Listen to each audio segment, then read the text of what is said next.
வணக்கம் குருஜி. வணக்கம். மீன ராசியில இருக்கக்கூடிய சுக்கிர பகவான் இப்ப மேஷ ராசிக்கு பயிற்சியாகிறார். இந்த விருச்சிக ராசிக்கு வந்து 6ஆம் இடத்துல, இது வரைக்கும் 5ஆம் இடத்துல இருந்தா சுக்கிர பகவான் இப்ப 6ஆம் இடத்துல மறைகிறார். இந்த 6ஆம் இடத்துல மறையக்கூடியவர், அதாவது விரையாதிபதினு சொல்லக்கூடியவர், 7ஆம் அதிபதினு சொல்லக்கூடியவர்.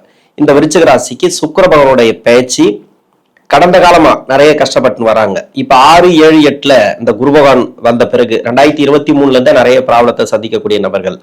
இப்ப சுக்கிர பயிற்சி ஒரு 25 டேஸ் தான், இது வந்து பெருசா அப்படின்னு சொல்ல முடியாது. இருந்தாலும் சுக்கிரன் முக்கியமான கிரகம்.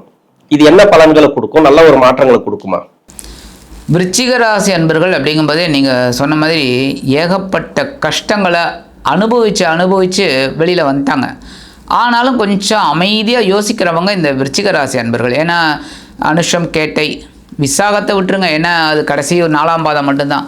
அனுஷம் கேட்டைங்கும்போதே அனுஷம் எப்போவுமே ஒரு ஜெனுவினாக நடந்துக்கிற ஒரு இது. கேட்டை அப்படிங்கும்போது அவங்களும் வந்து ரேவதி புத பகவான் நட்சத்திரநாதன் அப்படிங்கிறனால அவங்களும் அப்படியே ஒரு அறிவுபூர்வமாக சமாளிச்சிட்டாங்க.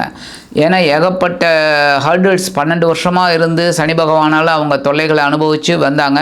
இப்போ குருவும் வந்து உங்களுக்கு ஒன்றும் பெரிய அளவில் ஒரு மாற்றத்தை அவங்களுக்கு கொடுக்கல.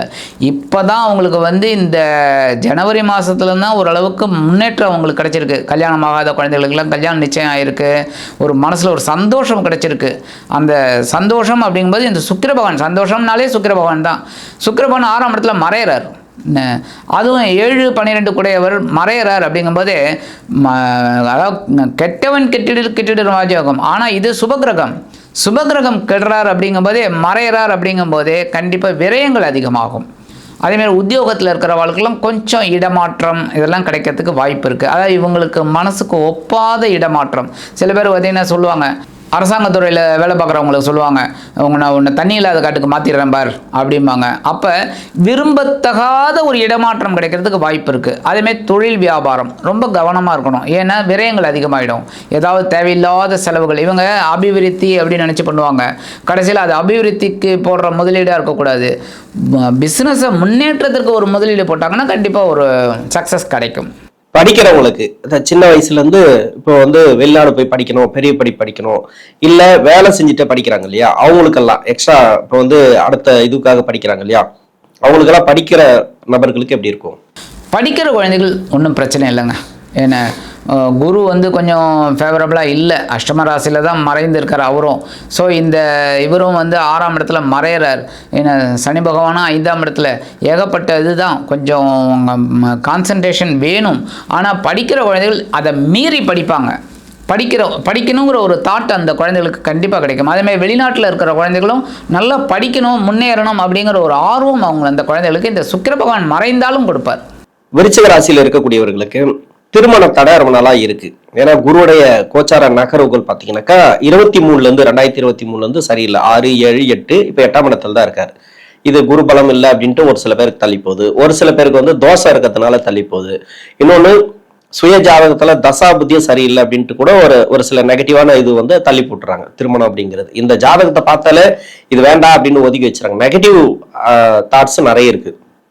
இது திருமண வாழ்க்கை ரீதியா எப்படி இருக்கும்? இப்போ திருமண வாழ்க்கை அப்படிங்கும்போதே இப்போ இந்த குரு வந்து பார்த்திங்கன்னா 2, 5 கூடையவன். புத்திரபாக்கியம் கொடுக்குறவனும் அவன் தான், அதே சமயம் தன குடும்பஸ்தானமும் அவன் தான். அப்போ இந்த குரு வந்து அதே பார்த்திங்கன்னா புத்திரகாரகன் தனக்காரகன், இவங்களுக்கு அது அமைஞ்சது ரொம்ப விசேஷம். ஆனால் அவர் என்ன 8ஆம் இடத்துல மறைந்துட்டார். ஸோ 2ஆம் வீட்டு அதிபதி 5ஆம் வீட்டு அதிபதி 8ஆம் வீட்டில் மறைஞ்சிட்டார். இப்போ சுக்கிரனும் பார்த்திங்கன்னா 5, 12 கூடையவர் அவரும் மறைஞ்சிட்டார். அப்போ இந்த திருமண தடை அப்படிங்கிறது இப்போ இந்த குரு வந்து வக்ர நிவர்த்தி ஆகிறதுக்கு முன்னாடி ஓரளவுக்கு நன்மைகள் கிடைச்சிது. நிறைய பேருக்கு நிச்சயதார்த்தம்லாம் இருக்குது. கவனித்து பார்த்தீங்கன்னா நிறைய பேருக்கு நிச்சயதார்த்தம் இருக்குது. இந்த விருச்சிக ராசினர்கள் இவ்வளவு தூரத்துலாம் கஷ்டப்பட்டாங்க, சுபகாரிய நிகழ்ச்சிகளே நடக்கலை. இப்போ அவங்களுக்கு நிறைய பேருக்கு நிச்சயதார்த்தம் ஆகிருக்கு, ஓரளவுக்கு பரவாயில்லை. இப்போ அந்த குரு வக்ர நிவர்த்தி ஆனோன்னு மறுபடியும் கொஞ்சம் ஒரு சின்ன ஒரு பனிமூட்டம்னு சொல்லுவாங்க, அந்த மாதிரி இப்போ குரு மாறும்போது இவங்களுக்கு ஒரு நல்ல இது. அதே சமயம் இந்த 6ஆம் இடத்துல இருக்கிற சுக்கிரன் கொஞ்சம் டென்ஷனை தான் கொடுப்பார். கவனமாக இருக்கணும், அவ்வளோதான். மற்றபடி உடல் ஆரோக்கியத்தில் ரொம்ப ரொம்ப கவனமாக இருக்கணும். வியாபாரம், தொழில் இவங்களுக்கெல்லாம் எப்படி இருக்கும்? வியாபாரம் செய்யக்கூடியவர்களுக்கு, தொழில் அதாவது அது வேலை செய்யக்கூடியவர்களுக்கு, இல்ல வெளிநாட்டுல இல்ல இங்க இருக்கக்கூடியவர்களுக்கு, விருச்சிக ராசியில இருக்கிறாங்க இல்லையா, அந்த 3 நட்சத்திரக்காரர்களுக்கு எப்படி இருக்கும் சுக்கிர பயிற்சி? இந்த விருச்சிக ராசி நேயர்கள் அப்படிங்கும்போது உத்தியோகத்தில் டாப் மோஸ்ட்டில் இருப்பாங்க. நல்ல ஏன்னா நிறைய டீச்சிங் ப்ரொஃபஷனில் இருப்பாங்க. ஒரு ஞானி லெவலில், அதாவது ஒரு குருஸ்தானம் அப்படி இருக்கும்போது மருத்துவராக இருக்கிறதுக்கு வாய்ப்பு இருக்குது. எல்லாமே ஒரு ஹைஜீனிக்காக இருப்பாங்க. அவங்களுக்கெல்லாம் ஓரளவுக்கு நன்மைகள் கிடைக்கும். ஆனாலும் உத்தியோகத்தில் கொஞ்சம் போராட்டம் இருக்கும். போராட்டம் அப்படின்னா என்னென்னா, இவங்களுக்கு எதிர்பார்த்த அந்த பதவி உயர்வு அதெல்லாம் வரத்துக்கு கொஞ்சம் காலத்தாமதம், அதுவே கொஞ்சம் எரிச்சலாக இருக்கும். அந்த எரிச்சலே உடம்பு பாதிக்கும். ஸோ அதிலெல்லாம் கவனமாக இருந்தாங்கனால ரொம்ப நல்லது. தொழில் வியாபாரி அப்படிங்கும்போது அவங்களுக்கு ஓரளவுக்கு பரவாயில்லை. ஆனால் பெரிய முதலீடு இப்போதைக்கு வேண்டாம், போடாமல் அவங்க கொண்டு வந்தாலே ரொம்ப நல்லது. பொருளாதார ரீதியா பொதுவாகவே இவங்களுக்கு வந்து அந்த 3 நட்சத்திரக்காரர்களுக்கும் சின்ன வயசுலேருந்து பெரிய வயசு வரைக்கும் எப்படி இருக்கும்? கண்டிப்பாக கொஞ்சம் ஸ்ட்ரகிள் இருக்குங்க. கொஞ்சம் ஓப்பனாக சொல்ல போனோம்னா அதான் உண்மை. ஏன்னா எல்லாமே கொஞ்சம் அவங்களுக்கு அப்படி இப்படி இருக்கிறதுனால கொஞ்சம் பொருளாதார ரீதியாக கொஞ்சம் ஏற்றத்தாழ்வு இருக்கும். அதாவது அப்ஸ் அண்ட் டவுன்ஸ். அது அவங்க வந்து சாதாரணமாக, நான் தான் முன்னாடியே சொன்னேன், அறிவுபூர்வமாக சமாளிச்சிடுவாங்க அப்படின்னு. அதுதான் உண்மை. கண்டிப்பாக அறிவுபூர்வமாக அவங்க சமாளிச்சிடுவாங்க. இப்போ வேலைக்காக ட்ரை பண்றாங்க வச்சுங்களேன், அந்த வேலைக்காக ட்ரை பண்ணி நிறைய தடையை கொடுத்துருக்கு. வேலை செய்யறவங்களுக்கு இப்போ வேலை கிடைக்குமா? அதிகபட்சமா சனி பகவான் வந்து 4ஆம் இடத்துல இருந்து 5ஆம் இடத்துக்கு போயிருக்காரு. அந்த 5ஆம் இடத்துக்கு போனதுல ஒரு சில பேருக்கு ப்ராப்ளம். அதாவது சுய ஜாதகத்துல வந்து குரு சரியில்லாத நபர்களுக்கு, வக்கரமா இருக்கிறவங்களுக்கு, மறைவு ஸ்தானத்துல இருக்கிறவங்களுக்கு எல்லாம் பிரச்சனைகளை கொடுத்தது. இப்ப ராசிக்கு 6ஆம் இடத்துல இவரும் மறைகிறார். விரையாதிபதி 7 குடைய கிரகம். இது என்ன மாதிரியான பலன்களை கொடுக்கும்? அவர் மறைந்தாலும் புதுசாக வேலை தேடுறவங்களுக்கு நல்ல வேலை வாய்ப்பு அமையும். புதிய வேலை கண்டிப்பாக அமையும். அவங்க நல்ல, ஆனால் அவங்க எதிர்பார்க்குற அளவுக்கான்னு சொல்ல முடியாது. ஆனால் அவங்களுக்கு ஒரு சர்வைவ் பண்ணுற அளவுக்கு ஒரு வேலை வாய்ப்பு கண்டிப்பாக அமையும். அதேமாரி தொழில் வியாபாரம் பண்ணுறவங்களும் பண்ணலாம். பெரிய முதலீடு பண்ணாமல் கவனமாக பண்ணால் போகிறோம். ஏன்னா 6ஆம் இடம்ங்கிறது 2 விதமாக சொல்லலாம். பகைருண ரோகம் 2 விதமாக சொல்லலாம். அந்த இடத்துல மறைகிறார் அப்படிங்கும்போதே உயர்வுகளும் வரத்துக்கு வாய்ப்பு இருக்குது. ஆனால் திடீர் அதிர்ஷ்டம் வரத்துக்கு வாய்ப்பு இருக்குது. அதனால வரத்துக்கும் வாய்ப்பு இருக்குது. கவனமாக இருந்தால் போகிறோம்.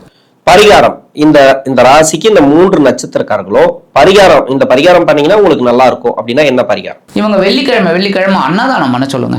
அன்னதானம் தான். ஏன்னா தானத்திலே சிறந்தது அன்னதானம் தான். ஏன்னா இது ஒன்று தான் நமக்கு வந்து போருங்கிற ஒரு லெவல். எந்த தானமும், இப்போ நான் உங்களுக்கு வந்து ஒரு 1 கோடி ரூபாய் தரேன்னு வச்சுக்கோங்க, என்ன தானமாகவே தரேன். உங்களுக்கு உடனே ஏன் இவங்ககிட்ட தான் நிறைய இருக்கு, ஒரு 2 கோடி கொடுக்கூடாதாங்கிற எண்ணம் தான் வரும். ஆனால் இந்த சாப்பாடு மட்டும் நம்ம கொடுக்குறோன்னு வச்சுக்கோங்க, அன்னதானம், இந்த சாப்பாடு வந்து கண்டிப்பாக வயிறு ரொம்பிடுச்சுனாலே அவ்வளோதான், மனசு ரொம்பிடும். ஆக அன்னதானம் பெஸ்ட்டு.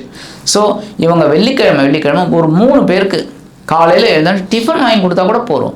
ஒரு அன்னதானம் பண்ண சொன்னாலே போகிறோம். அற்புதமான பலன்கள் கண்டிப்பாக கிடைக்கும். இந்த சுக்கிர பகவான் 6ஆம் இடத்துல மறைந்தாலும், ஆக மறைந்த சுக்கிரன் நிறைந்த ஒரு நன்மைகளை கொடுக்கணும்னா இந்த பரிகாரம் பண்ணாலே போகிறோம். கண்டிப்பாக ஒரு மிகச்சிறந்த வாழ்க்கை இந்த விருச்சிக ராசி நேயர்களுக்கு அமையும் என்று கூறி விடைபெறுகிறேன். நன்றி.